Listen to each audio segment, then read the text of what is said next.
Mrs. Hayes, whatever you do, don't come to your daughter's house right now.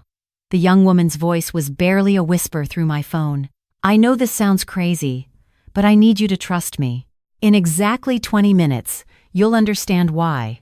I sat up in bed, my heart hammering against my ribs.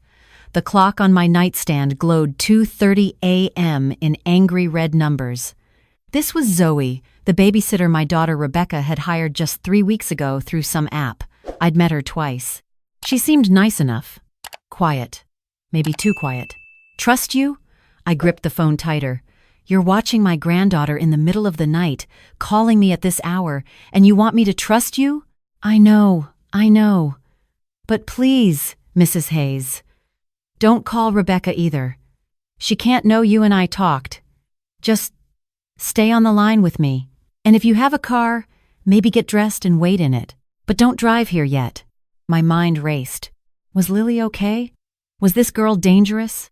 Should I call the police? Is my granddaughter safe? My voice cracked. Yes, I promise you, Lily is safe. She's sleeping.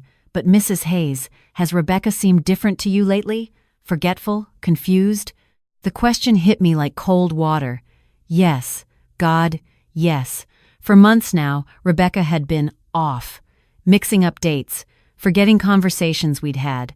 Last week she'd called me in tears because she couldn't remember if she'd picked up Lily from school. She had, of course, but the panic in her voice had terrified me. Rebecca's been stressed, I said, my throat tight. She works night shifts at the hospital. She's a single mother. It's been hard since the divorce. Mrs. Hayes, I don't think Rebecca is losing her mind.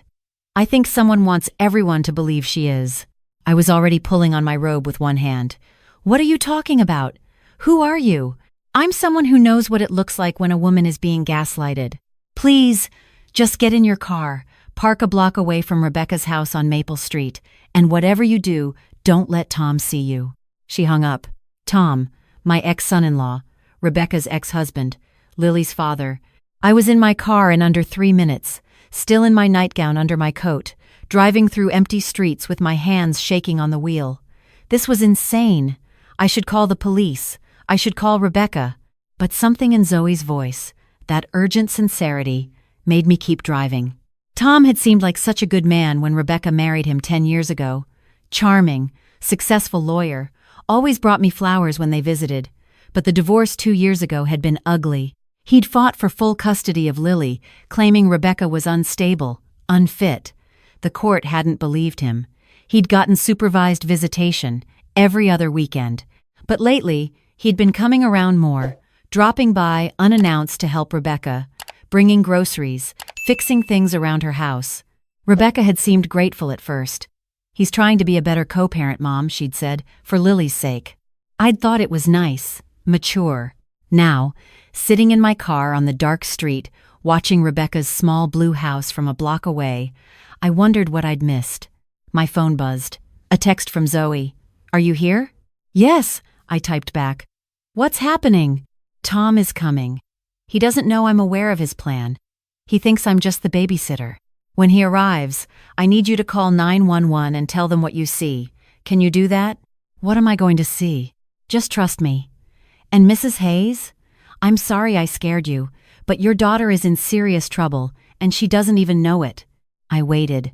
The street was so quiet I could hear my own breathing. A cat crossed the road, disappearing into shadows. The house looked peaceful. I could see a dim light in the living room window where Zoe must be waiting. Then headlights.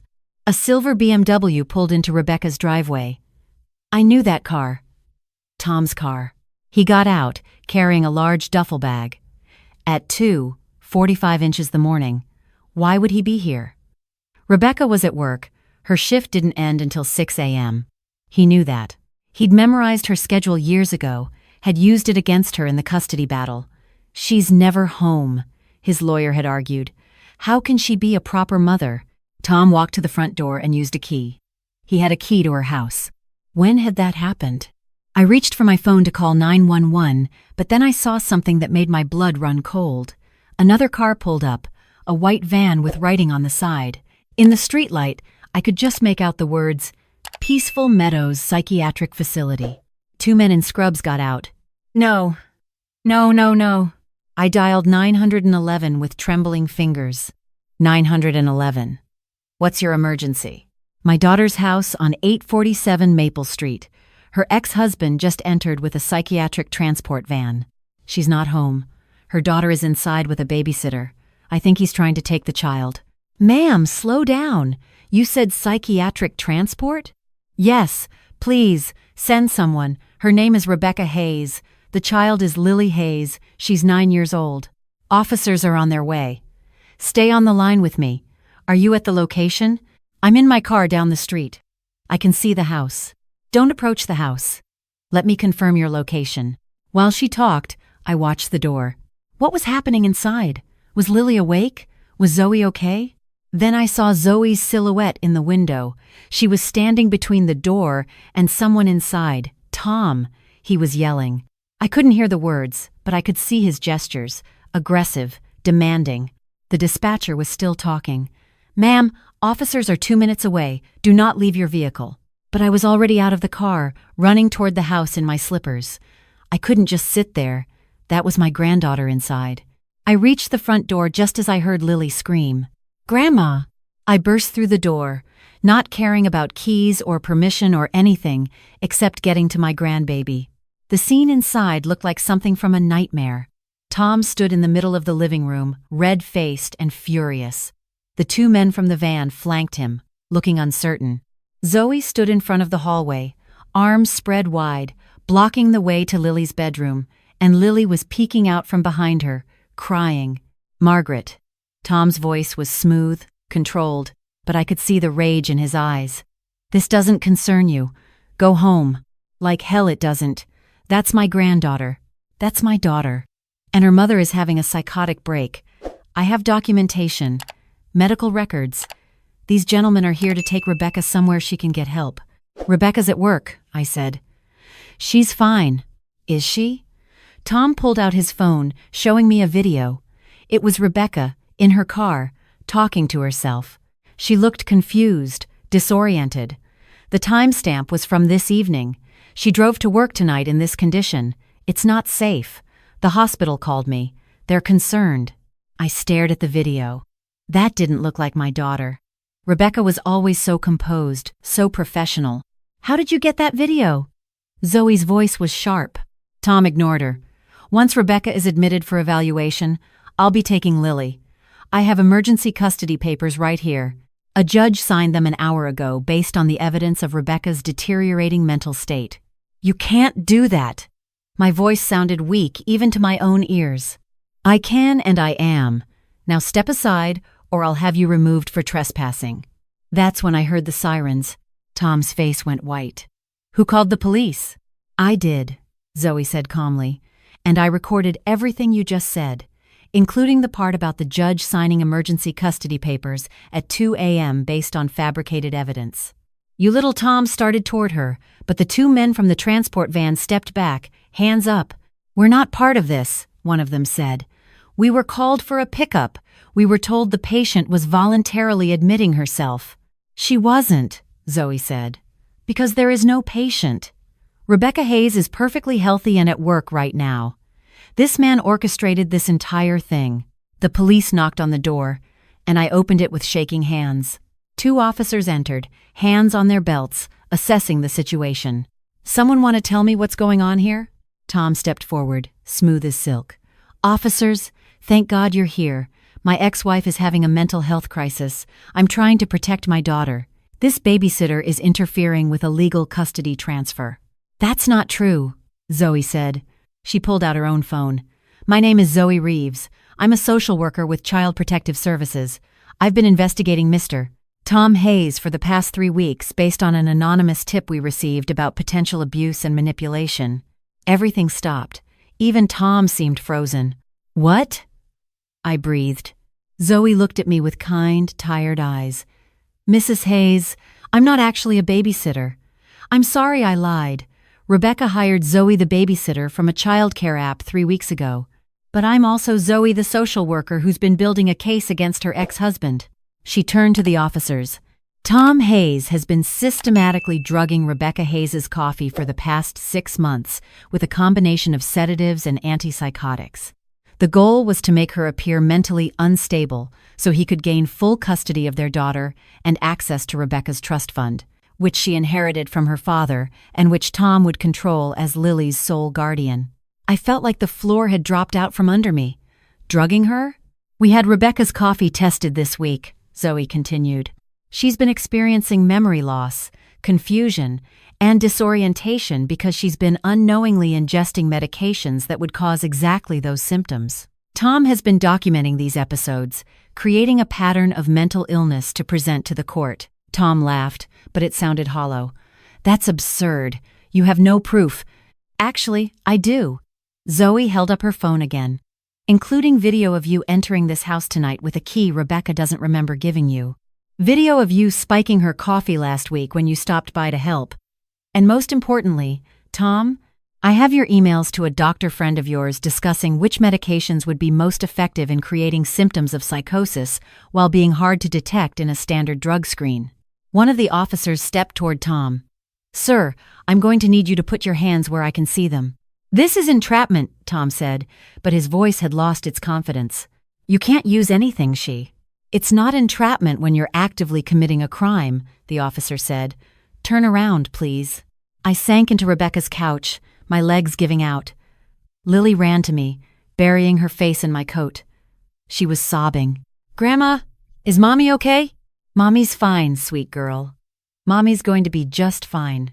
But I wasn't sure I was fine. How had I not seen this? All those times Rebecca called me confused. All those times she forgot things. All those times I'd wondered if maybe she was working too hard. Maybe she needed to see a doctor. Tom had been poisoning her. Slowly, deliberately, destroying her from the inside out. Mrs. Hayes? Zoe sat down next to me while the officers handcuffed Tom and read him his rights. I know this is overwhelming, but you should know, Rebecca's going to be okay. Once the drugs clear her system, she'll be back to normal. We've already started the process. How long have you known? My voice was barely a whisper. 2 weeks into my babysitting job, I was sure, but I needed hard evidence. I needed to catch him in the act. She glanced at Tom, who was being led out the door, still protesting his innocence. Tonight was the final piece. He'd been planning this for weeks. The fake emergency custody order, the psychiatric transport, the documentation of Rebecca's breakdown. If he'd succeeded, Rebecca would have been involuntarily committed, and by the time anyone figured out what was wrong, Lily would have been in his custody and Rebecca's money would have been legally accessible to him as Lily's guardian. I held Lily tighter. How did you know? How did you figure it out? Zoe smiled sadly. I was Lily's teacher last year, 3rd grade. She's a wonderful kid. But toward the end of the school year, I noticed changes. She was anxious. She started having accidents. She'd cry when it was time for her dad's visits. Classic signs of stress in a child dealing with parental alienation or worse. When I saw the babysitting request on the app from Rebecca Hayes, I recognized the name. It seemed too coincidental. So I applied and I started watching. Does Rebecca know about any of this? She's being briefed right now. I have a colleague at the hospital with her. She's going to be shocked, angry, confused. But she's going to be okay, Mrs. Hayes. She has you. She has Lily. And now she has the truth. The house suddenly felt very quiet. The police had taken Tom away. The transport van had left. It was just me, Lily, and Zoe in the aftermath of something that felt too big to process. I should call Rebecca, I said. She's on her way. She left the hospital as soon as my colleague explained. She should be here in about 10 minutes. 10 minutes. I looked down at Lily, who had finally stopped crying and was just leaning against me, exhausted. Grandma? Her voice was so small. Is Daddy a bad person? How do you answer that? How do you explain to a 9-year-old that her father tried to destroy her mother, tried to steal her, tried to manipulate everyone who loved them? Your daddy made some very bad choices, I said carefully. But that's not your fault. None of this is your fault. I heard him and Zoe talking last week, Lily whispered. Daddy asked Zoe if Mommy seemed crazy. Zoe said no. Daddy got mad. I didn't understand. My heart broke all over again. You were very brave, sweet girl. Very brave. Zoe checked her phone. Rebecca's here. I heard the car in the driveway, the frantic footsteps on the porch. The door flew open, and there was my daughter, still in her scrubs, her face streaked with tears. Lily! Mom! She ran to us, dropping to her knees and pulling us both into a hug so tight I could barely breathe. Oh God, I'm so sorry. I didn't know. I didn't understand what was happening to me. It's not your fault, I said, the same words I'd just told Lily. None of this is your fault. We stayed like that for a long time, the three of us holding each other while Zoe quietly gathered her things. I'll file my report in the morning, she said. The police will need statements from all of you. Rebecca, I've left information about a doctor who specializes in this kind of medical abuse. You'll want to get a full tox screen and physical exam. And I'd recommend a therapist. For both you and Lily. Rebecca stood up, wiping her eyes. How can I thank you? You saved us. You saved my daughter. You hired me, Zoe said with a small smile. Best decision you ever made, even if you didn't know what you were really hiring me for. I don't understand. How did this start? Who reported Tom? Zoe paused at the door. Actually, Mrs. Hayes did. Well, indirectly. I blinked. What? 3 months ago, you called the county health department with concerns about your daughter's welfare. You said she seemed confused, forgetful, and you were worried about her ability to care for Lily. You asked if there were resources to help. I remembered that call. I'd been so worried. Rebecca had forgotten Lily's birthday party. She'd shown up to lunch with me wearing 2 different shoes. I thought she was having a breakdown from stress. That call was flagged in our system, Zoe continued. When we followed up with Rebecca's workplace, they said she was an excellent nurse, no issues at work. But at home, family reported concerning symptoms. That discrepancy was a red flag. People don't usually have selective cognitive decline. So we started investigating the family situation, and we found Tom. I'd accidentally saved my daughter by trying to get her help. The irony wasn't lost on me. After Zoe left, Rebecca made tea, even though her hands were shaking so badly I had to help her. Lily had finally fallen asleep on the couch, exhausted from the night's trauma. I feel so stupid, Rebecca whispered. How did I not know? He was drugging my coffee. My coffee, Mom. Every morning when he stopped by to check on us, I thought he was being helpful. I thought he'd changed. You're not stupid. You're a victim. There's a difference. I could have lost Lily. Her voice broke. If Zoe hadn't been here, if you hadn't called the police, he would have taken her, and I would have woken up in a psychiatric facility with no idea how I got there. I reached across the table and took her hand. But that didn't happen. You're here. Lily's here. We're all safe. Because of you. Because you trusted a stranger's phone call at 2:30 the morning and drove across town in your nightgown. I looked down and realized I was, in fact, still wearing my nightgown under my coat. My slippers were muddy from running through Rebecca's yard. I probably looked insane. I'd do it again in a heartbeat. We sat in silence for a while, drinking tea, listening to Lily's soft breathing. What happens now? Rebecca asked. To Tom? I don't know. Prison, hopefully. For a long time. And Lily? How do I explain this to her? Her father tried to kidnap her. He was poisoning me. How does a child process that? One day at a time, I said. With therapy, with love, with truth. We don't hide it from her, but we don't let it define her either. Rebecca nodded, but I could see the weight of it settling on her shoulders. This was going to be a long recovery for all of us. My phone buzzed. A text from Zoe. Forgot to mention, Tom's been doing this for 6 months, but he's been planning it for 2 years. Since the divorce. We found journals, plans, research. This was premeditated, calculated. But it's over now. He won't hurt your family again. I showed Rebecca the text. She read it twice, then set down her tea. I'm going to be angry, she said quietly. I'm going to be so angry. Not now. Right now I'm just numb. But later, when this all sinks in, I'm going to be furious. That's okay. You're allowed. I loved him once. I married him. I had a child with him. And he did this to me. I know, sweetheart. He would have won, Mom. If it weren't for Zoe, he would have won. I would have lost everything, and I wouldn't have even understood why. I moved around the table and wrapped my arms around my daughter. She finally let herself cry, really cry, for the first time since she'd walked through that door. The sun was starting to rise when we finally moved Lily to her bedroom. She didn't wake up when Rebecca carried her, just curled into her mother's shoulder, trusting completely. The way children should be able to trust. I stayed that night. And the next, and the one after that. Rebecca took a leave from the hospital. We met with lawyers, with Zoe, with the police. Tom was denied bail. The evidence against him was overwhelming. 3 weeks later, sitting in my daughter's kitchen while Lily did homework at the table, Rebecca said something that stuck with me. "I keep thinking about that phone call.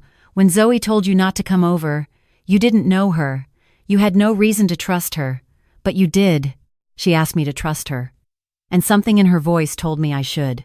"I'm trying to learn that again," Rebecca said. "How to trust my own instincts. Tom spent 2 years making me doubt myself, making me think I was crazy. I second-guess everything now. You'll get it back.